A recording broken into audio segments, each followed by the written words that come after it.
Dragon on Dragon Graph for 4.012. We've completed up to Section 5, and we've got a timer started for 1 hour. Bobby completed through Section 5 and you're super drying, and you have started a timer for 1 hour. With that, do we have your permission to come back on board?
That's what I'm talking about.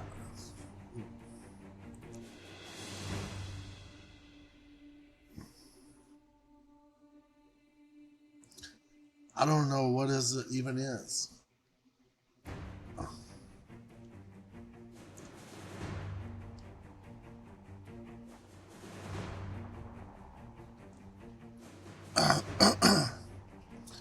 But I feel it. I feel it. I guess it's the world, the weight of the world, all the violence, all the killing, the wars, and rumors of wars.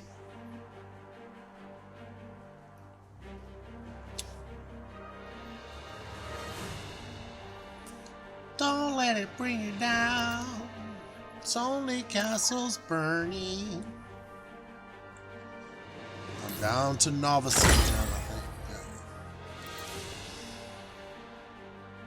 It's my daily oscillation. This character here, the Chinese character, if you see that, let's die or dead. Let's see. That's how you say that. S-I-C. Third tone. There's some Chinese.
shouldn't even be up in here.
Benediction. When by the changeless power of a supreme decree, the poet issues forth upon this sorry sphere, his mother, horrified, and full of blasphemy, uplifts her voice to God, who takes compassion on her.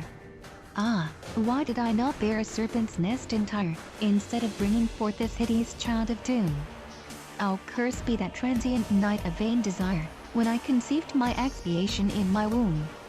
Yet since among all women thou hast chosen me, to be the degradation of my jaded mate, and since I cannot like a love leaf wantonly, consign this stunted monster to the glowing grate, I'll cause thy overwhelming hatred to rebound, upon the cursed tool of thy most wicked spite. Forsooth, the branches of this wretched tree I'll wound, and rob its pestilential blossoms of their might. So thus, she giveth vent unto her foaming ire, and knowing not the changeless statutes of all times, herself, amid the flames of hell, prepares a pyre. The consecrated penance of maternal crimes.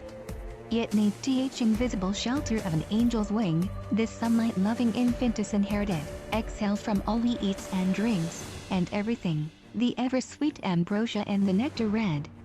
He trifles with the winds and with the clouds that glide about the way unto the cross. He loves to sing, the Spirit on his pilgrimage. The faithful guide oft weeps to see him joyful like a bird of spring. All those that he would cherish shrink from him with fear, and some that waxen bold by his tranquility, endeavor hard some grievance from his heart to tear, and make on him the trial of their ferocity. Within the bread and wine outspread for his repast, to mingle dust and dirty spittle they essay, and everything he touches, forth they slyly cast, or scourge themselves, if e'er their feet be trod his way. His wife goes round proclaiming in the crowded quads, since he can find my body beauteous to behold, why not perform the office of those ancient gods, and like unto them, redeck myself with shining gold. I'll bathe myself with incense, spikenard and myrrh, with genuflections, delicate viands and wine, to see, in jest, if from a heart, that loves me dear, I cannot filch away the homages divine. And one of these impious jokes at length I tire, my frail but mighty hand, around his breast entwined, with nails, like harpies' nails, shall cunningly conspire, the hidden path unto his feeble heart to find.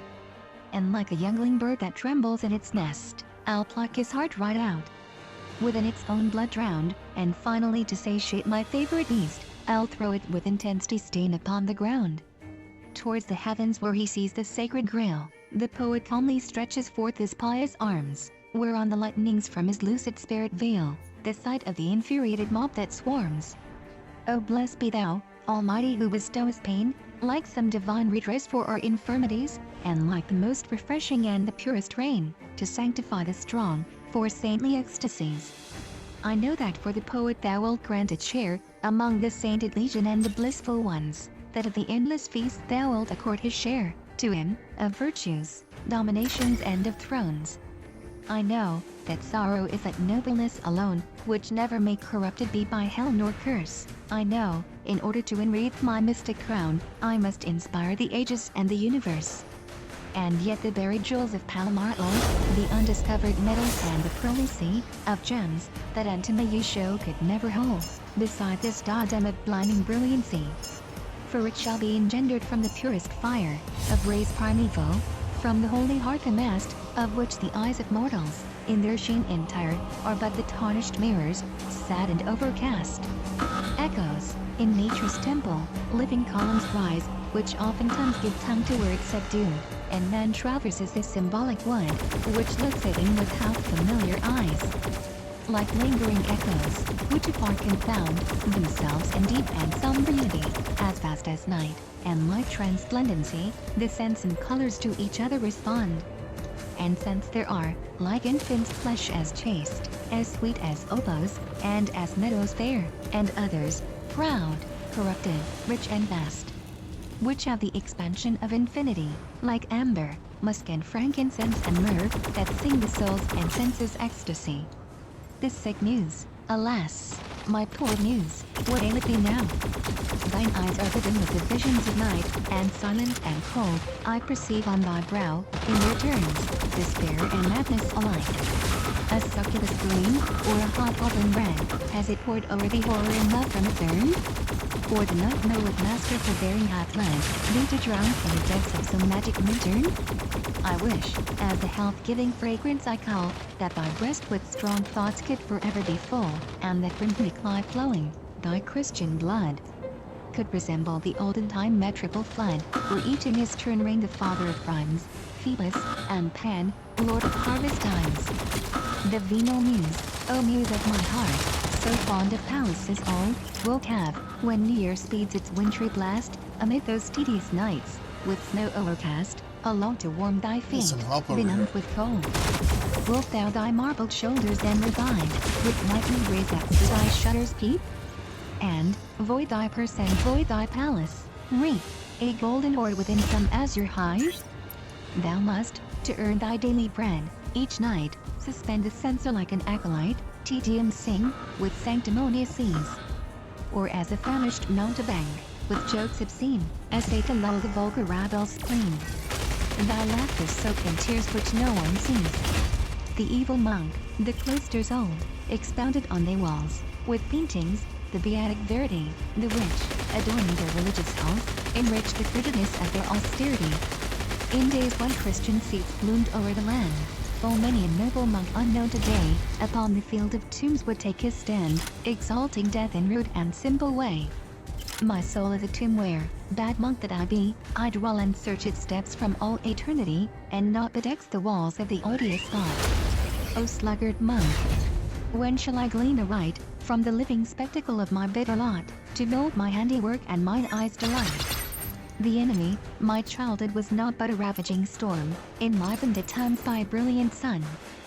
The rain and the winds brought such havoc and harm, that if buds on my plot there remains hardly one. Behold now the full of ideas I have reached, and the shovel and rake one must therefore resume, in collecting the turf, inundated and breached, where the waters dug trenches as deep as a tomb. And yet these new blossoms, for which I crave, will they find in this earth, like a shore that is laved, the mystical fuel which vigor imparts? all misery.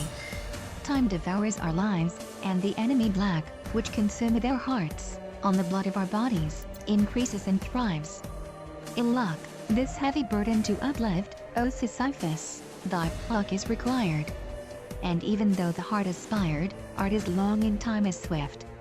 Afar from sepulchres renowned, to a graveyard, quite apart, like a broken drum, my heart beats the funeral marches sound. Many a buried jewel sleeps, in the long-forgotten deeps, far from attic and from sound. Many a flower wafts aloft, its perfumes, like a secret soft, within the solitudes, profound.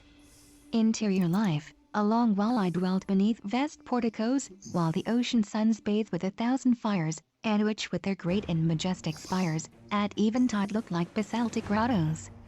The billows, in rolling depictured the skies, and mingled, in solemn and mystical strain, the all-mightiest chords of their luscious refrain, with the sunset's colors reflexed in mine eyes. It is there that I lived in exalted calm, in the midst of the azure, the splendor, the waves, while pregnant with perfumes, naked slaves refreshed my forehead with branches of palm, whose gentle and only care was to know the secret that caused me to languish so. Man and the sea, free man. The sea is to thee ever dear. The sea is thy mirror, thou regardest thy soul, in its mightiest waves that unendingly roam, and thy spirit is yet not a chasm less drear. Thou delight'st to plunge deep in thine image down. Thou takest it with eyes and with arms in embrace, and at times thy own inward voice willst efface, with the sound of its savage ungovernable moan. You are both of you, somber, secretive and deep, immortal, thy depths are foray unexplored, O sea, no one knoweth thy dazzling hoard, you both are so jealous your secrets to keep. And endless ages have wandered by, yet still without pity or mercy you fight, so mighty in plunder and death your delight, O wrestlers. So constant in enmity. Beauty, I am lovely, O mortals, like a dream of stone, and my bosom, where each one gets bruised in turn, to inspire the love of the poet is prone, like matter eternally silent and stern. As an unfathomed sphinx, enthroned by the Nile, my heart a swan's whiteness with granite combines, and I hate every movement, displacing the lines, and never I weep and never I smile. The poets in front of mine attitudes fine, which the proudest of monuments seem to implant, to studies profound all their movements assign. For I have all these docile swains to enchant, two mirrors, which beauty in all things ignite, mine eyes, my large eyes, of eternal light. The ideal, it could ne'er be those beauties of ivory vignettes. The very display of a worthless age, nor puppet-like figures with cast stone needs, that ever an heart like mine could engage. I leave to Gavarni, the poet of Chlorosis, his hospital beauties in troops that whirl, for I cannot discover amid his pale roses, a flower to resemble my scarlet ideal. Since, what for this fathomless heart I require, is, Lady Macbeth view. In crime so dire, an Aeschylus dream transposed from the south. Or thee, O great knight of Michelangelo born, who so calmly thy limbs in strange posture hath drawn, whose allurements are framed for a Titan's mouth, the giantess, I should have loved, erewhile when heaven conceived, each day, some child abnormal and obscene, beside a maiden giantess to have lived, like a luxurious cat at the feet of a queen. To see her body flowering with her soul, and grow, unchained, in awe-inspiring art, within the mists across her eyes that stole, to divine the fires entombed within her heart. And oft to scramble o'er her mighty limbs, and climb the slopes of her enormous knees, or in summer when the scorching sunlight streams across the country, to recline at ease, and slumber in the shadow of her breast, like an hamlet neath the mountain crest. Hymn to beauty, O beauty! Dost thou generate from heaven or from hell? Within thy glance, so diabolic and divine, confusedly both wickedness and goodness dwell, and hence one might compare thee unto sparkling wine. Thy look containeth both the dawn and sunset stars, thy perfumes, as upon the sultry night exhale, thy kiss a filter, and thy mouth a Grecian vase, that renders heroes cowardly and infants hale. Yea, art thou from the planets, or the fiery womb? The demon follows in thy train, with magic fraught, thou scatters seeds haphazardly of joy and doom, thou governest everything, but answerest unto naught. O loveliness! Thou spurnest corpses with delight, among thy jewels. Horror hath such charms for thee, and murder mid thy mostly cherished twinklet flight, upon thy massive bosom dances amorously. The blinded, fluttering moth towards the candle flies, then frizzles, falls, and falters blessings unto thee. The panting swain that o'er his beauteous mistress eyes, seems like the sick, that stroke their gravestones lovingly.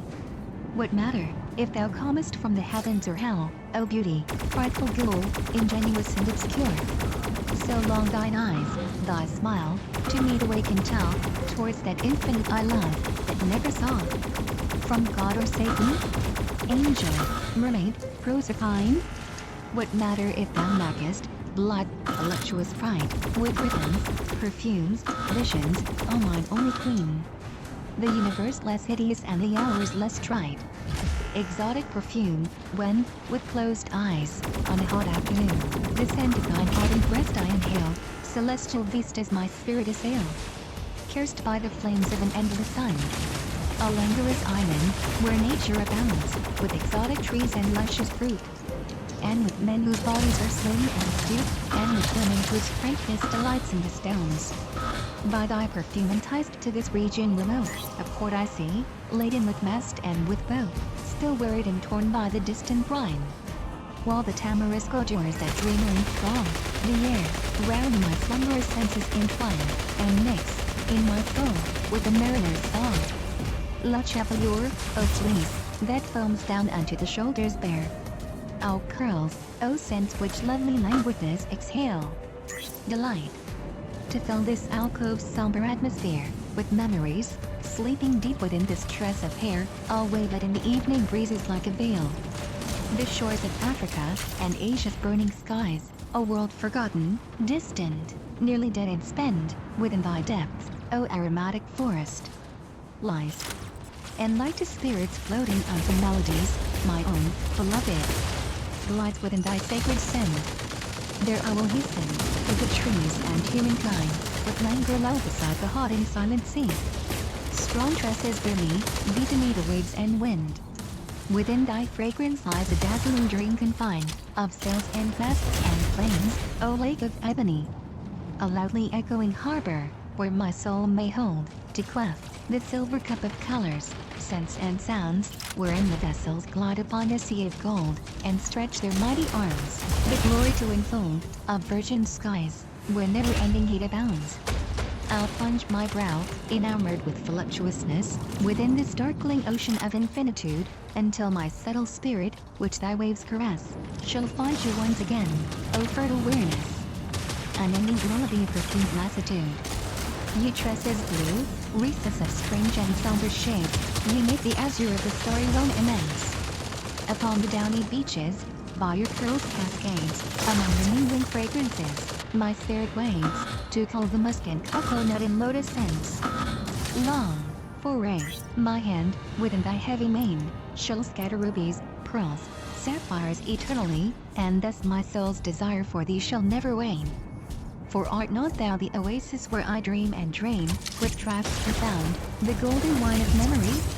Sonnet XXVIII, with pearly robes that wave within the wind, even when she walks, she seems to dance, like swaying serpents round those once entwined, which figures were in rhythmic elegance. So like the desert's blue, and the sands remote, both, depth to noble suffering and to strife, or like the seaweeds neath the waves that float, indifferently she molds her budding life. Her polished eyes are made of minerals bright, and in her mien, symbolical and cold, wherein an angel mingles with a sphinx of gold. Where all is gold, and steel, and gems, and light, there shines, just like a useless star eternally, this sterile woman's frigid majesty. Posthumous remorse, ah, when thou shalt slumber, my darkling love, beneath the black marble-made statuette, and when thou'lt have naught for thy house or alcove, but a cavernous den and a damp oubliette.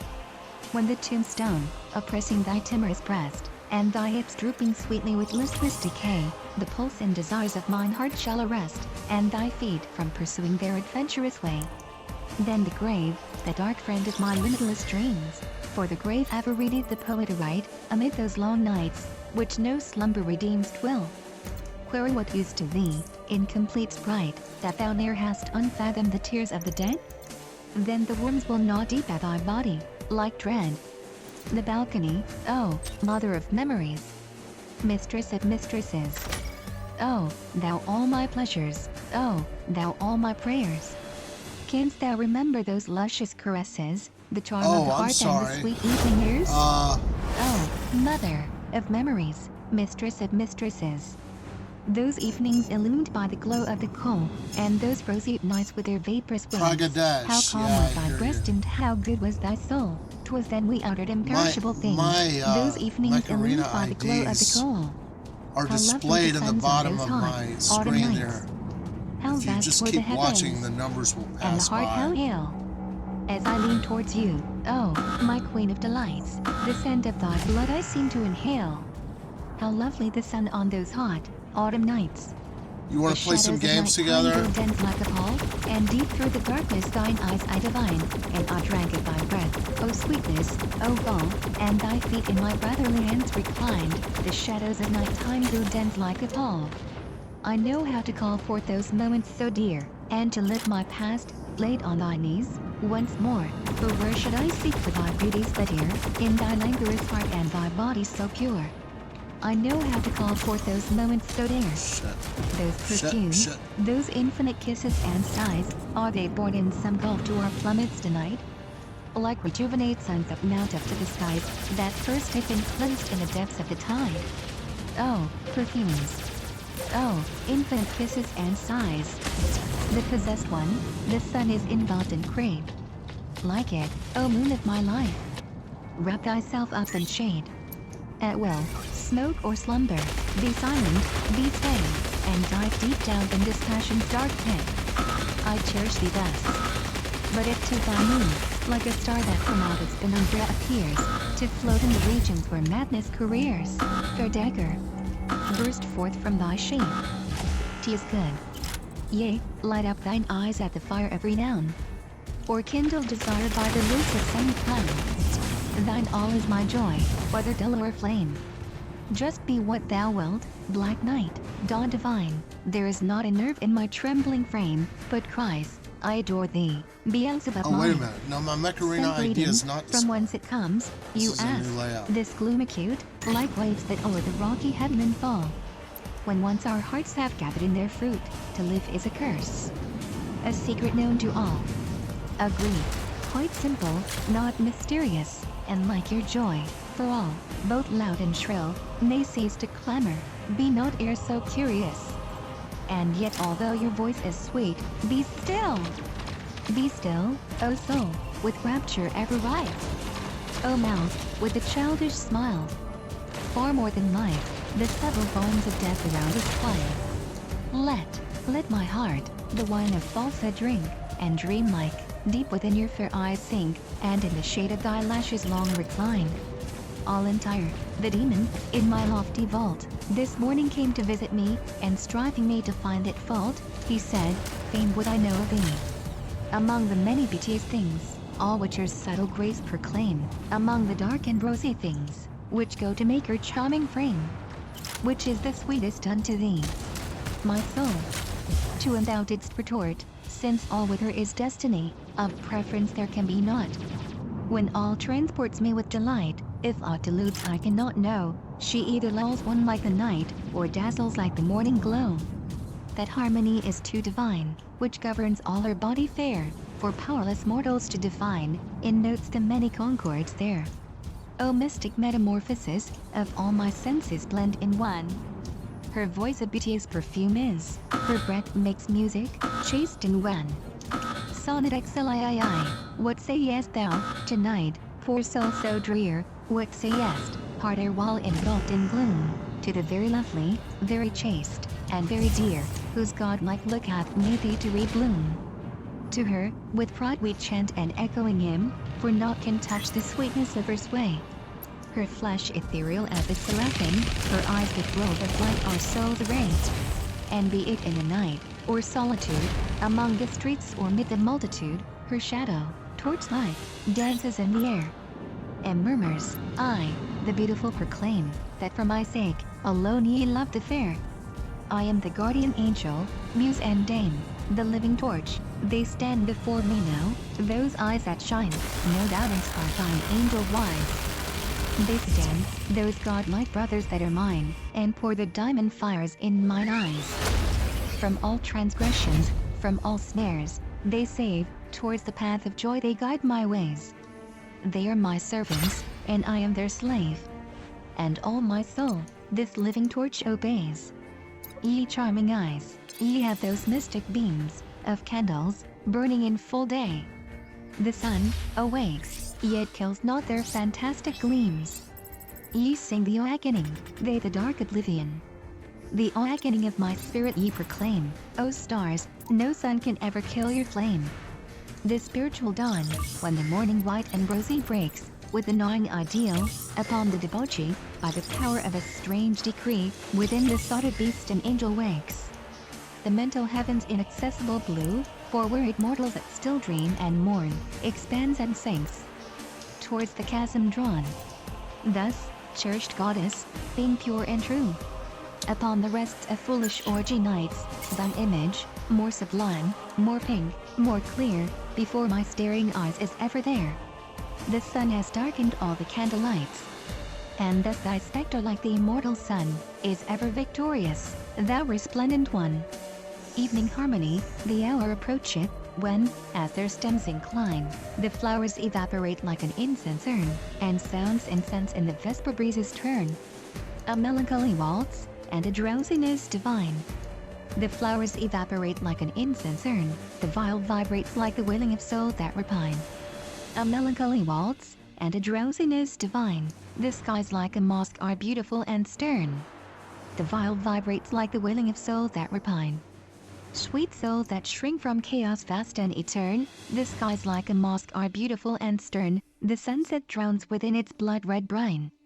Sweet souls that shrink from chaos vast and etern, essay the reeds of their fated past to entwine. The sunset drowns within its blood-red brine, thy thought within me glows like an incense urn.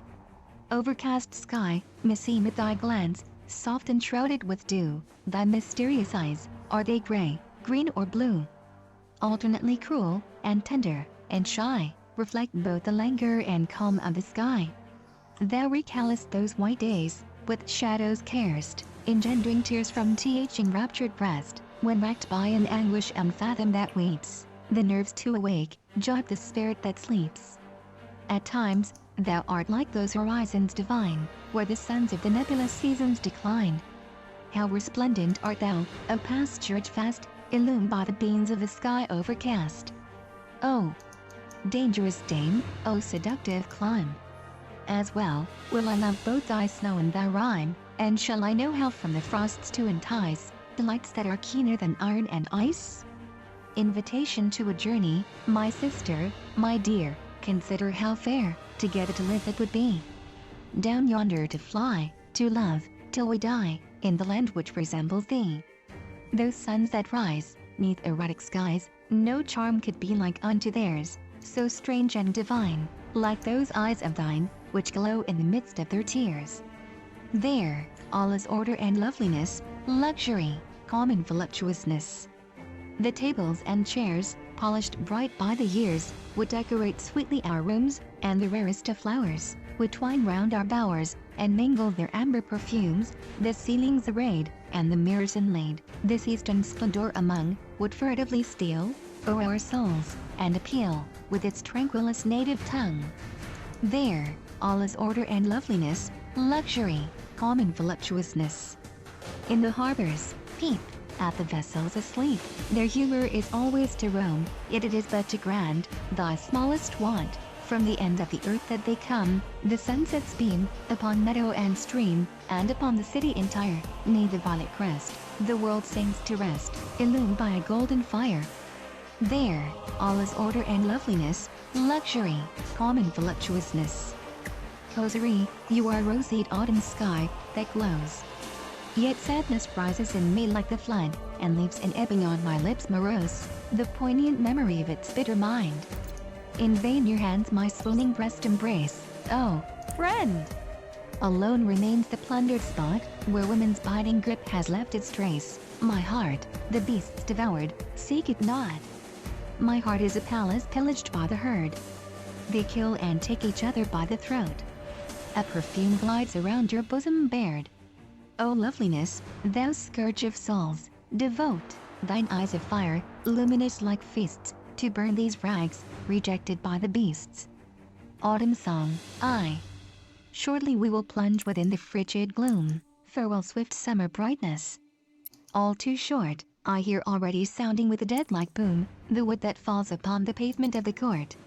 The whole of winter enters in my being, pain, hate, honor, labor hard and forced, and dread, and like the northern sun upon its polar plain, my heart will soon be but a stone, iced in red. I listen trembling unto every log that falls. The scaffold, which they build, has not a duller sound. My spirits waver, like the trembling tower walls, that shake, with every echoing blow the builders pound. Meseemeth, as to these monotonous blows I sway, they nail for one a coffin lid, or sound an knell, for whom? Autumn now, and summer yesterday. This strange mysterious noise betokens a farewell. 2. I love within your oblong eyes the verdant rays, my sweet. But bitter everything today meseems, and not your love, the boudoir, nor the flickering blaze, can replace the sun that o'er the screen streams. And yet thou mother and caress me, tender heart. Even me the thankless and the worthless one. Beloved or sister, unto me the sweets impart, of a glorious autumn or a sinking sun. Ephemeral dusk. The beckoning empty tomb is set.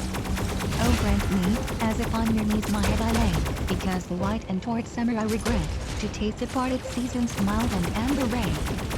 Cezina, imagine Diana in gorgeous array, how into the forests and thickets she flies, with her hair in the breezes, and flushed for the fray, how the very best riders she proudly defies. Have you seen Thorony, of the bloodthirsty heart, as an unshod herd to attack he bestirs, with cheeks all inflamed, playing up to his part, as he goes, sword in hand, up the royal stairs?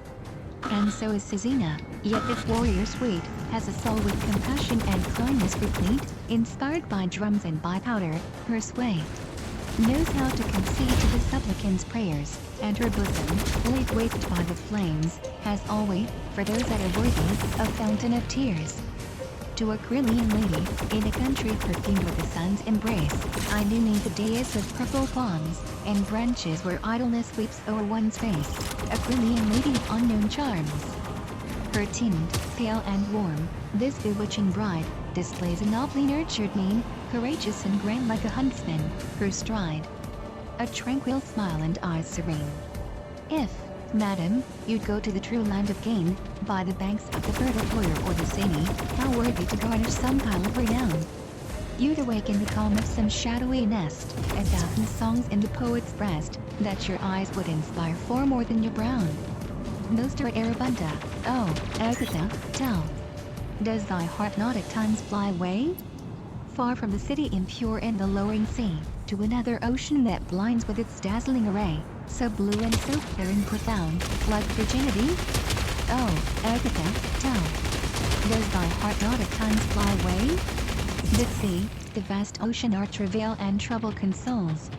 What demon hath gifted the sea with a voice from on high, to sing us, attuned to an earless Way organ that overpowered. rolls forth a grumbling burden, a lenitive lullaby? The sea, the vast ocean our travail and trouble consoles. Oh, carry me, wagons, oh, sailing ships, help me depart. Far, far, here the dust is quite wet with our showering tears. Oh, say? It is true that Agatha's desolate heart proclaimeth, away from remorse, and from crimes, and from cares, oh, carry me, wagons, oh, sailing ships, help me depart. How distant she seemed to be, perfumed Elysian fields, wherein there is nothing but sunshine and love and glee. Where all that one loves is so worthy, and lovingly yields, and her hearts float about in the purest of ecstasy, how distant she seemed to be, perfumed Elysian fields. But the green paradise of those transient infantile loves, the strolls, and the songs, and the kisses, and bunches of flowers, the vials vibrating beyond, in the mountainous groves, with the chalice of wine in the evening, entwined, in the bowers, but the green paradise of those transient infantile loves. That innocent heaven overflowing with furtive delight, then China or India, is it still further away? Or, could one with pitiful prayers bring it back to our side? Or yet with a silvery voice o'er the ages convey, that innocent heaven overflowing with furtive delight? The ghost, just like an angel with evil eye, I shall return to thee silently, upon thy bower I'll alight, with falling shadows of the night. With thee, my brownie, I'll commune, and give thee kisses cold as the moon, and with a serpent's moist embrace, I'll crawl around thy resting place. And when the livid morning falls, don't find alone the empty walls, and till the evening, cold 'twill be. As others with their tenderness, upon thy life and youthfulness, I'll reign alone with dread o'er thee.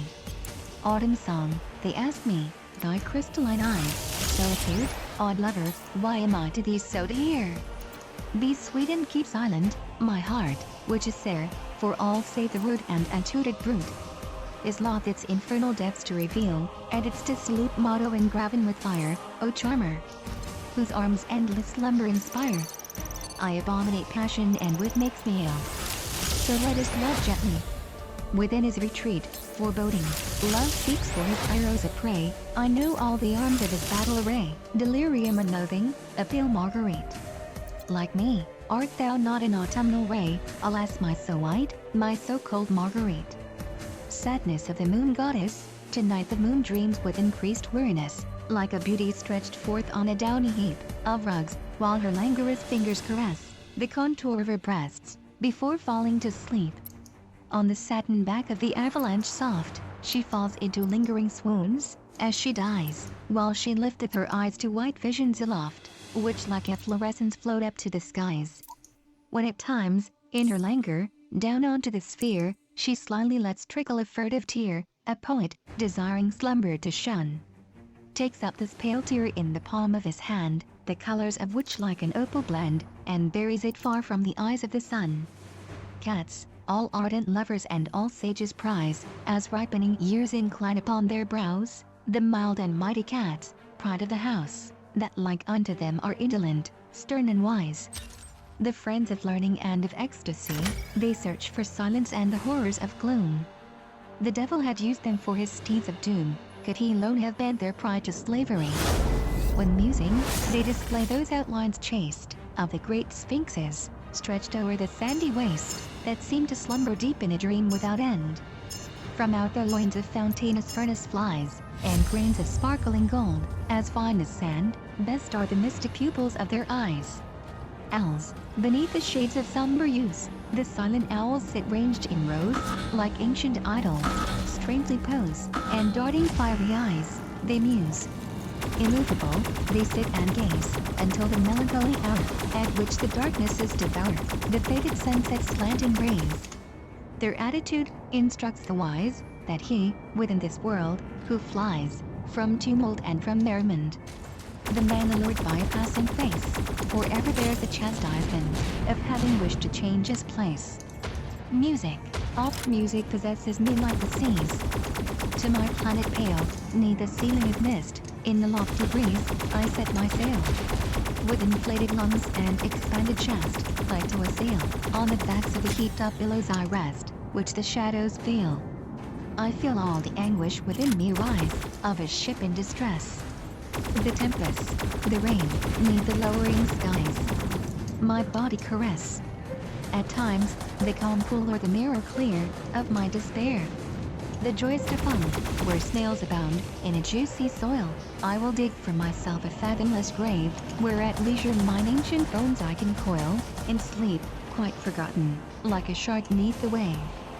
I hate every tomb, I abominate growth, and rather than tears from the world to implore, I would ask of the crows with their vampire bells, to devour every bit of my carcass impure. Of worms, without eyes, without ears, like friends. To you a defunct one, rejoicing, descends, enlivened philosophers, offspring of dung. Without any qualms, o'er my record spread, and tell if some torment there still can be wrung, for this soulless old frame that is dead midst the dead. The broken bell, how sweet and bitter, on a winter night, beside the palpitating fire to list, as, slowly, distant memories alight, to sounds of chimes that sing across the mist. Oh, happy is that bell with hearty throat, which neither age nor time can e'er defeat, which faithfully uplifts its pious note, like an aged soldier on his beat. For me, my soul is cracked, and mid her cares, would often fill with her songs the midnight airs, and oft it chances that her feeble moan is like the wounded warrior's fainting groan, who by lake of blood, 'neath bodies slain, in anguish falls, and never moves again. Spleen, the rainy moon of all the world is weary, and from its urn flaming cold pours down, upon the pallid inmates of the mortuary, and on the neighboring outskirts of the town. My wasted cat, in searching for a litter, bestirs its mangy paws from post to post. A poet's soul that wanders in the gutter, with the jaded voice of a shivering ghost.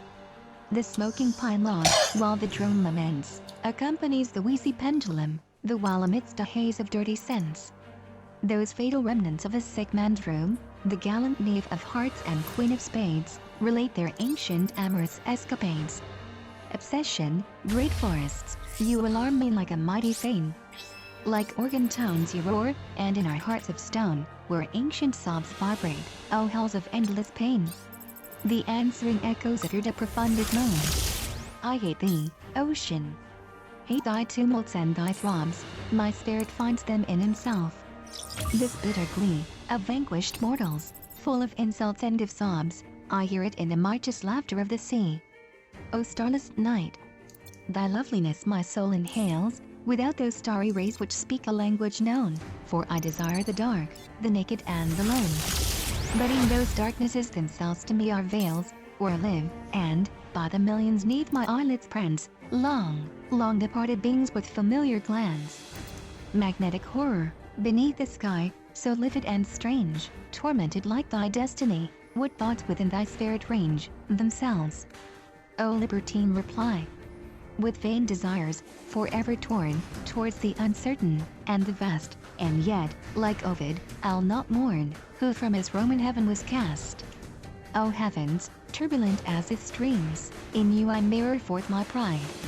Your clouds, which clad in mourning, glide, are the heroes of my dreams, and in your illusion lies the hell, wherein my heart delights to dwell. The lid, where'er he may rove, upon sea or on land, 'neath the fiery sky or a pallid sun, be he Christian or one of Cythera's band, opulent Croesus or beggar 'tis one. Whether citizen, peasant or vagabondee, be his little brain active or dull. Everywhere, man feels the terror of mystery, and looks upon high with a glance full of fear. The heaven above, that oppressive wall.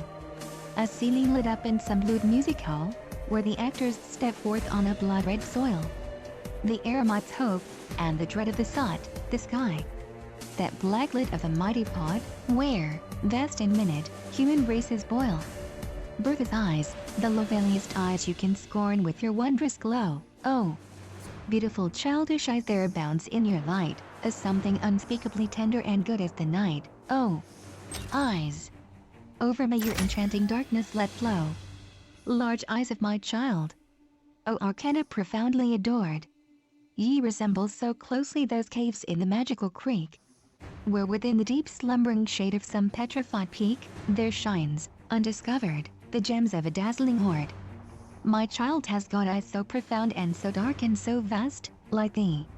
O unending night, and thy mystical shine, their flames are those thoughts that with love and with faith combine, and sparkle deep down in the depths so alluring or chaste.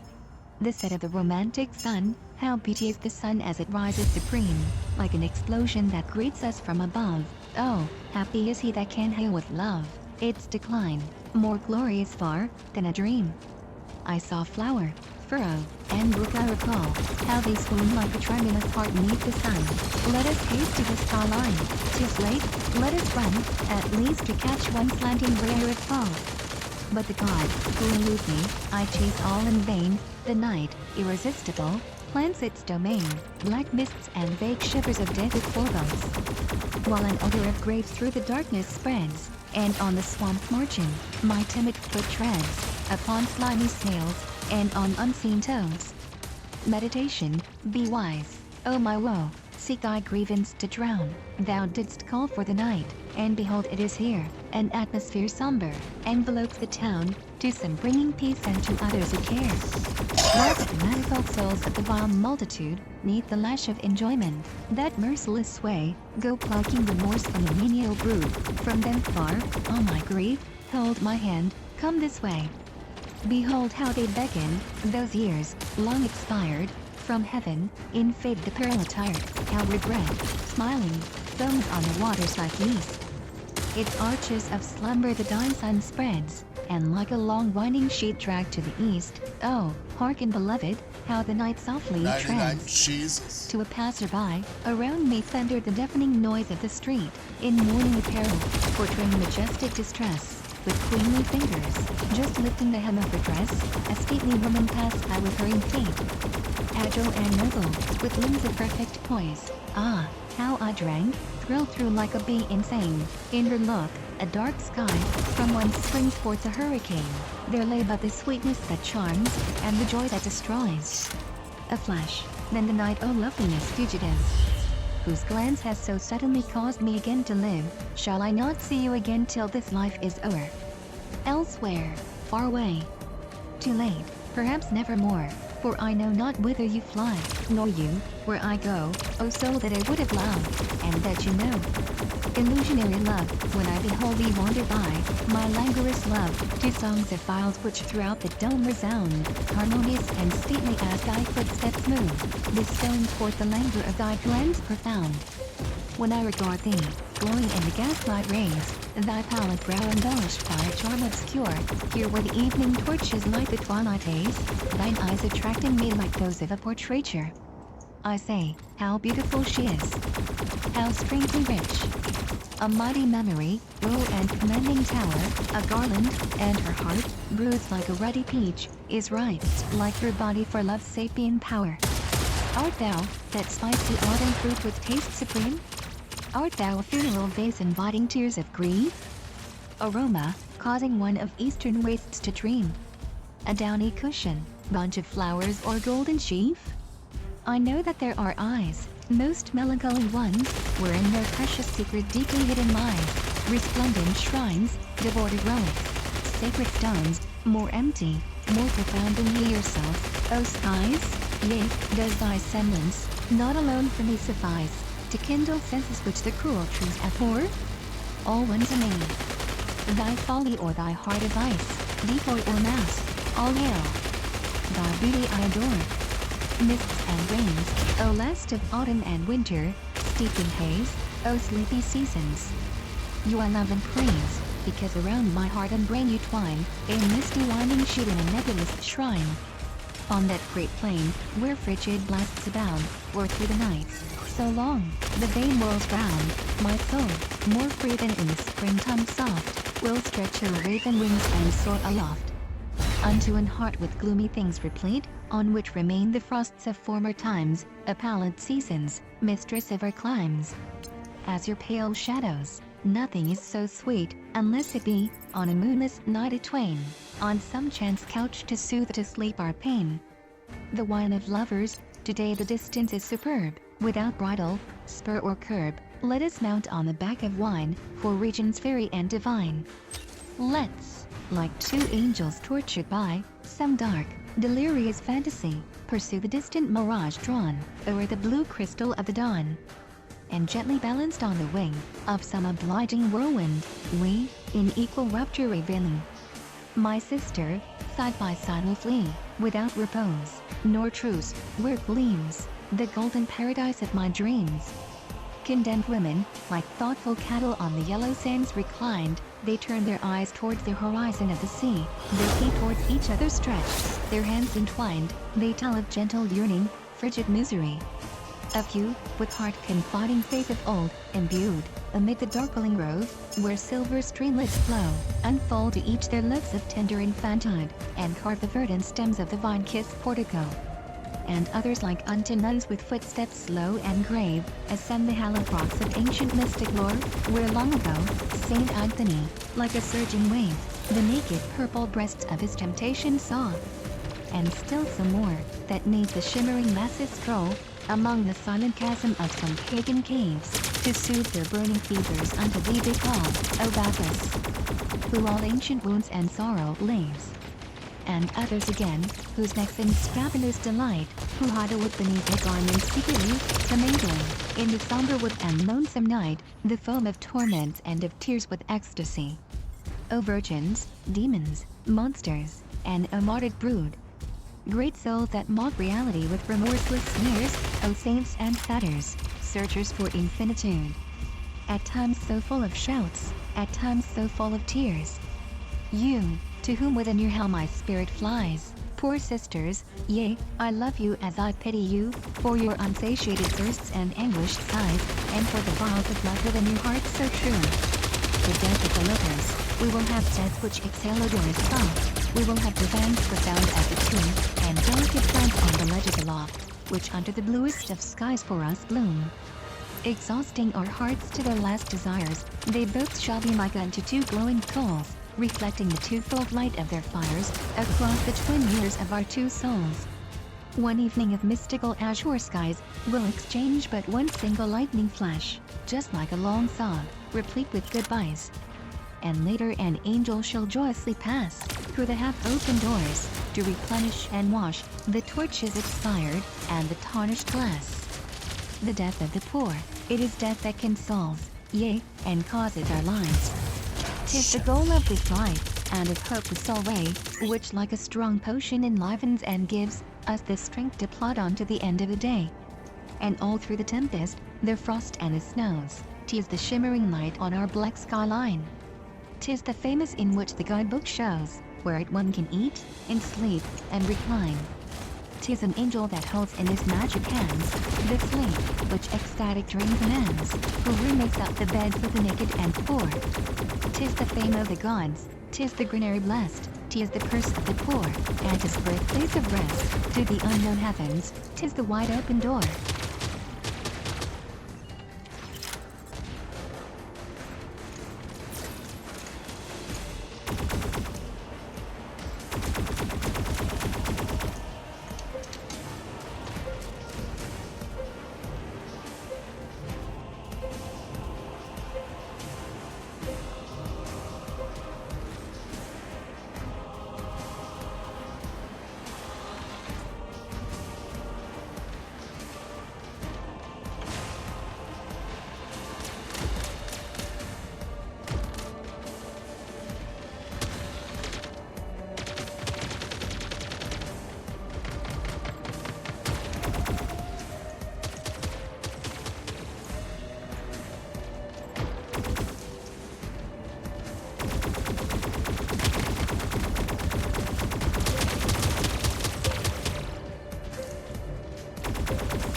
Hey, Dark Prince, what's up?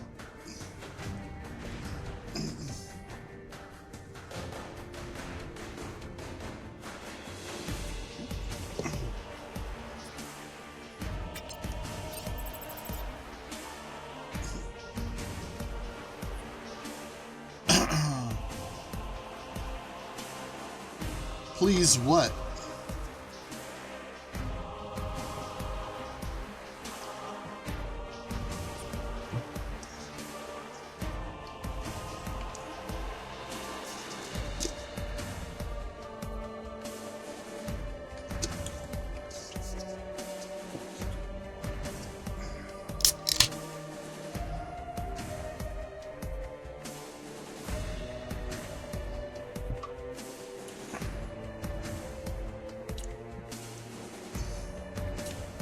What is, bro? What it is?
Oh no, come on.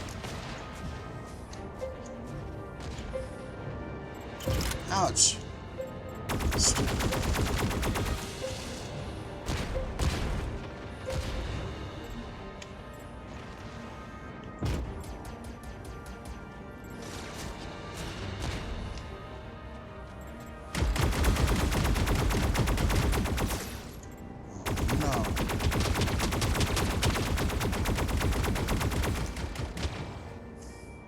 I want to get over here.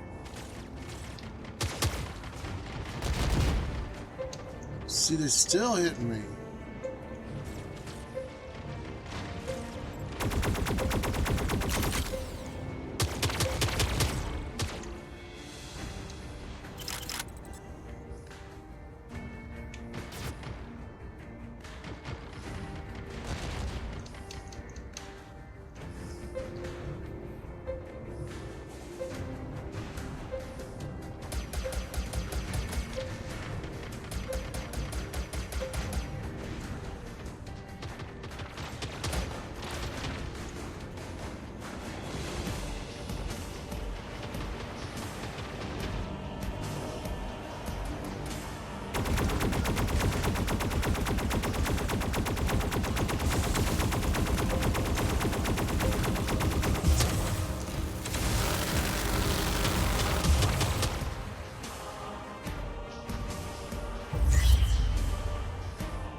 You is an interesting individual, Dark Princess. The Dark Princess is here.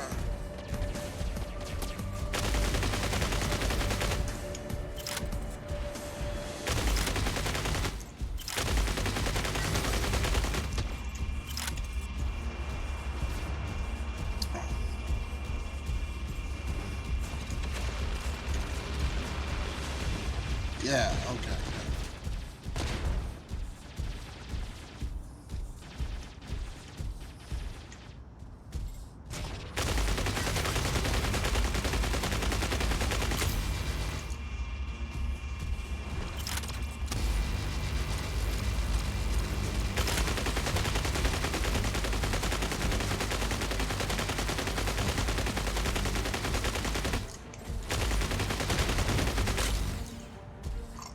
Ouch.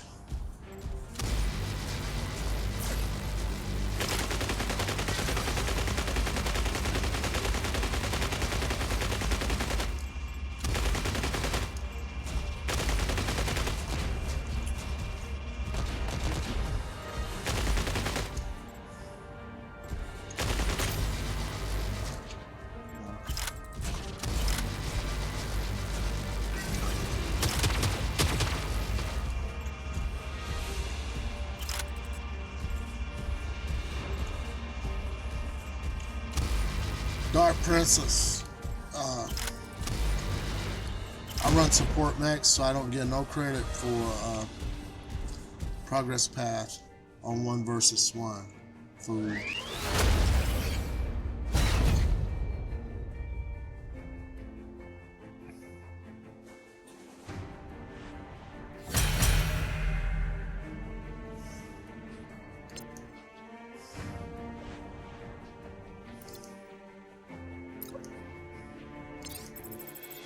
I ain't got no inventory. I have not spent a single rupee in this game.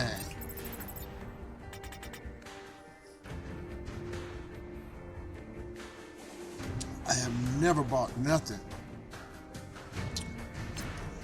Ain't got no inventory.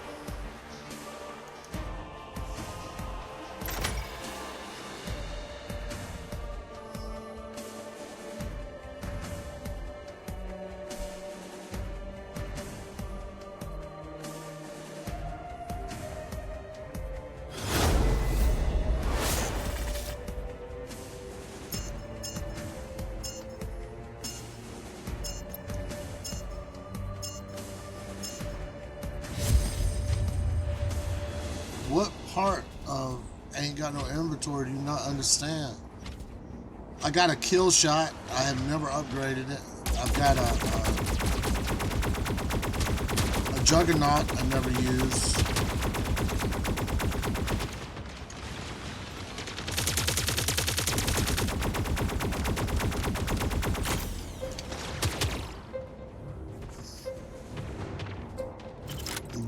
Nothing interesting, nothing powerful that you can't see.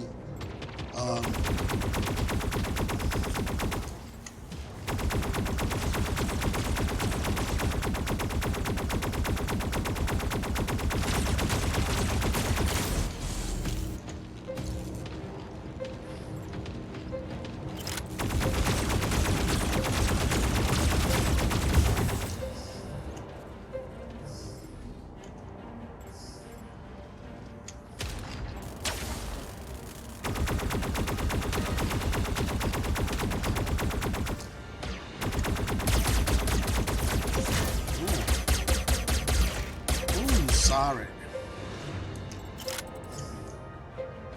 Oh no.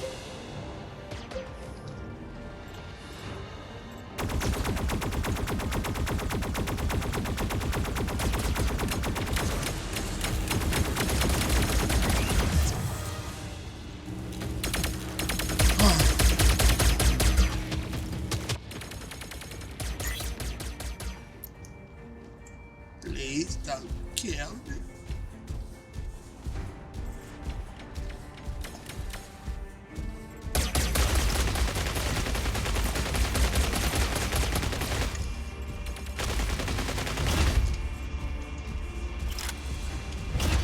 What the hell are we losing for?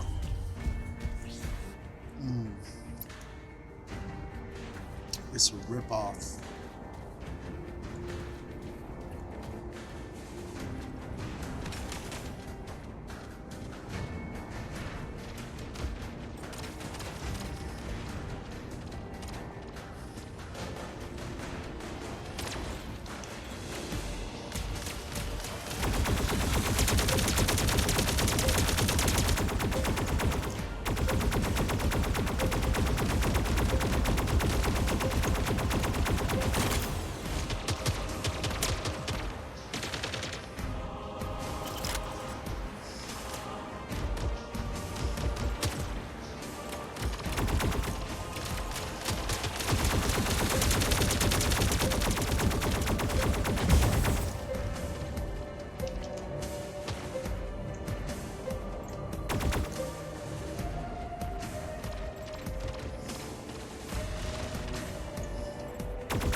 Why don't you just look at my hangar, man? You can see it.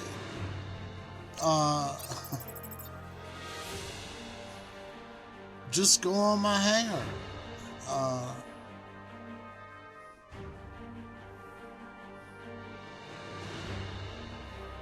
I ain't got nothing, man. Look at that. 38,000. That ain't nothing.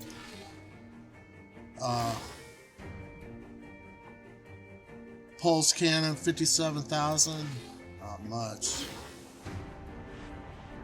The stasis beam, 64,000, is one of my most powerful weapons. And these two, 46,000. Not much, man. I ain't got that much power. The long arm 10, 72. I guess that's my most powerful weapon. Can't do much of nothing with it.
Man, Don, can you show up?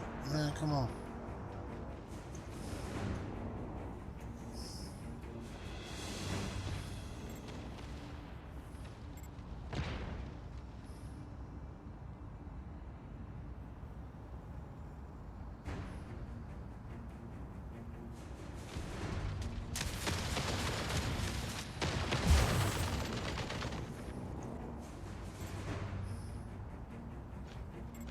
There you go.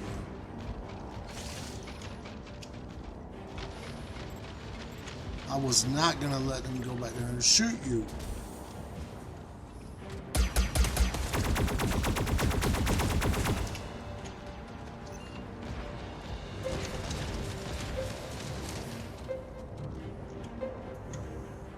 I'm glad you showed up, buddy.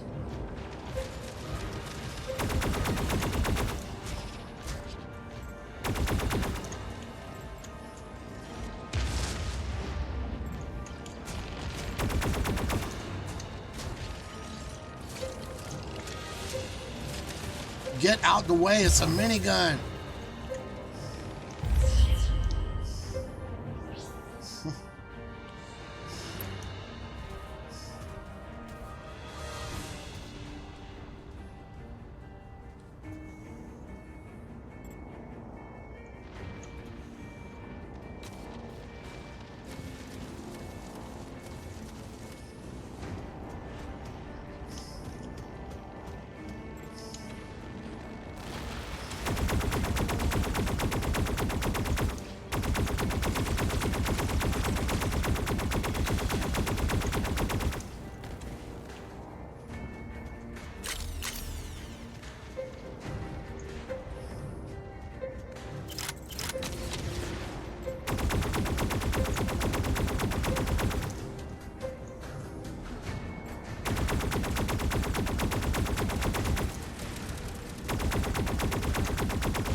Look out! Oh, man.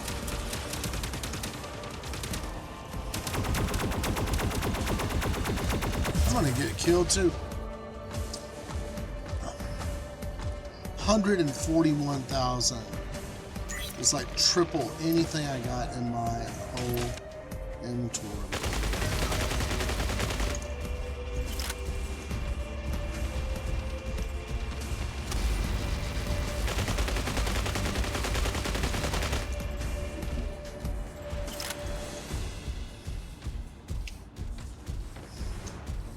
See if I can generationalize Johan. Nope.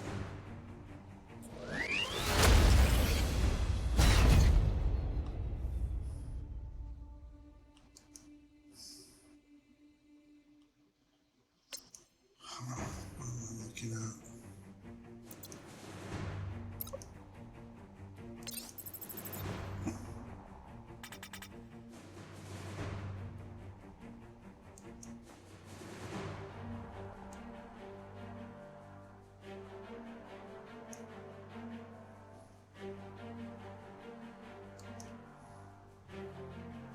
Benediction, when by the changeless power of a supreme decree, the poet issues forth upon this Tsar's sphere, his mother, horrified, and full of blasphemy, uplifts her voice to God, who takes compassion on her. Ah, why did I not bear a serpent's nest entire, instead of bringing forth this hideous child of doom? Oh, cursed be that transient night of vain desire, when I conceived my expiation in my womb. Yet since among all women thou hast chosen me, to be the degradation of my jaded mate, and since I cannot like a loved leaf wantonly, consign this stunted monster to the glowing grate, I'll cause thy overwhelming hatred to rebound, upon the cursed tool of thy most wicked spite. Forsooth, the branches of this wretched tree I'll wound, and rob its pestilential blossoms of their might. So thus, she giveth vent unto her foaming ire, and knowing not the changeless statutes of all times, herself, amid the flames of hell, prepares the pyre. The consecrated penance of maternal crimes. Yet neath th invisible shelter of an angel's wing, this sunlight-loving infant is inherited, exhales from all he eats and drinks, and everything, the ever-sweet ambrosia and the nectar red. He trifles with the winds and with the clouds that glide about the way unto the cross. He loves to sing, the Spirit on his pilgrimage. The faithful guide, oft weeps to see him joyful like a bird of spring. All those that he would cherish shrink from him with fear, and some that waxen bold by his tranquility, endeavor hard some grievance from his heart to tear, and make on him the trial of their ferocity. Within the bread and wine outspread for his repast, to mingle dust and dirty spittle they essay, and everything he touches, forth they slyly cast, or scourge themselves, if e'er their feet be trod his way. His wife goes round proclaiming in the crowded quads, since he can find my body beauteous to behold, why not perform the office of those ancient gods, and like unto them, redeck myself with shining gold? I'll bathe myself with incense, spikenard and myrrh, with genuflections, delicate viands and wine, to see, in jest, if from heart, that loves me dear, I cannot filch away the homages divine. And when of these impious jokes at length I tire, my frail but mighty hands, around his breast entwined, with nails, like harpies' nails, shall cunningly conspire, the hidden path unto his feeble heart to find. And like a youngling bird that trembles in its nest,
The Poems and Prose Poems of Charles Baudelaire, with an introductory preface by James Hunker, New York, Brentanos, Publishers, 1919. Contents: Charles Baudelaire by James Hunker. The Flowers of Evil. The Dance of Death. The Beacons. The Sadness of the Moon. Exotic Perfume. Beauty. The Balcony. The Sick Muse. The Venal Muse. The Evil Monk. The Temptation. The Irreparable. A Former Life. Don Juan in Hades. The Living Flame. Correspondences. The Flask. Reversibility. The Eyes of Beauty. Sonnet of Autumn. The Remorse of the Dead. The Ghost. To a Madonna. The Sky. Spleen. The Owls. Bean Moindius. Music. Contemplation. To a Brown Beggar Maid. The Swan. The Seven Old Men. The Little Old Women. A Madrigal of Sorrow. The Ideal. Mist and Rain. Sunset. The Corpse. An Allegory. The Accursed. La Beatrice. The Soul of Wine. The Wine of Lovers. The Death of Lovers. The Death of the Poor. The Benediction. Gypsies Traveling. Francis Samuel Laudes, robed in a silken robe. A Landscape. The Voyage. Little Poems in Prose. The Stranger. Every Man is Chimera. Venus and the Fool. Intoxication. The Gifts of the Moon. The Invitation to the Voyage. What is Truth? Already. The Double Chamber. At 1 o'clock in the morning. The Confiteor of the Artist. The Thyrsus. The Marksman. The Shooting Range in the Cemetery. The Desire to Paint. The Glass Fender. The Widows. The Temptations. Or, Eros, Plutus, and Glory. Charles Baudelaire. By James Hunker. For the sentimental, no greater foe exists than the iconoclast who dissipates literary legends. And he is abroad nowadays. Those golden times when the sect of De Quincey's enormous opium consumption, of the gin absorbed by gentle Charles Lamb, of Coleridge's dark ways, Byron's escapades, and Shelley's atheism, alas! Into what faded limbo have they vanished? Poe too, whom we saw in fancy reeling from Richmond to Baltimore, Baltimore to Philadelphia, Philadelphia to New York. Those familiar fascinating anecdotes have gone the way of all such jerry-built spooks. We now know Poe to have been a man suffering at the time of his death from cerebral lesion, a man who drank at intervals and little. Dr. Guerrier of Paris has exploded a darling superstition about De Quincey's opium eating. He has demonstrated that no man could have lived so long. De Quincey was nearly 75 at his death, and worked so hard, if he had consumed 12,000 drops of laudanum as often as he said he did. Furthermore, the English essayist's description of the drug's effects is inexact. He was seldom sleepy, a sure sign, asserts Dr. Guerrier, that he was not altogether enslaved by the drug habit. Sprightly in old age, his powers of labor were prolonged until past 70. His imagination needed little opium to produce the famous Confessions. Even Gaudier's revolutionary red waistcoat worn at the premiere of Hernani was, according to Gaudier, a pink doublet. And Rousseau has been whitewashed. So they are disappearing, those literary legends, until, disheartened, we cry out, spare us our dear, old-fashioned, disreputable men of genius. But the legend of Charles Baudelaire is seemingly indestructible. This French poet has suffered more from the friendly malignant biographer and chroniclers than did Poe. Who shall keep the curs out of the cemetery? Asked Baudelaire after he had read Griswold on Poe. A few years later his own cemetery was invaded and the world was put into possession of the Baudelaire legend. That legend of the atrabilious, irritable poet, dandy, maniac, his hair dyed green, spouting blasphemies. That grim, despairing image of a diabolic, a libertine, saint, and drunkard. Maxime Duchamp was much to blame for the promulgation of these tales, witness the Souvenirs littéraires. However, it may be confessed that part of the Baudelaire legend was created by Charles Baudelaire. In the history of literature it is difficult to parallel such a deliberate piece of self-stultification. Not Villon, who preceded him, not Verlaine, who imitated Tien, drew for the astonishment or deceitification of the world a like unflattering portrait. Mystifier as he was, he must have suffered at times from acute cortical irritation. And, notwithstanding his desperate effort to realize Poe's idea, he only proved Poe correct, who had said that no man can bear his heart quite naked. There always will be something held back, something false ostentatiously thrust forward. The grimace, the attitude, the pomp of rhetoric are so many buffers between the soul of man and the sharp reality of published confessions. Baudelaire was no more exception to this rule than St. Augustine, Bunyan, Rousseau, or Huysmans. Though he was as frank as any of them, as we may see in the printed diary, Mon Cœur Maisonneux, posthumous works, Société du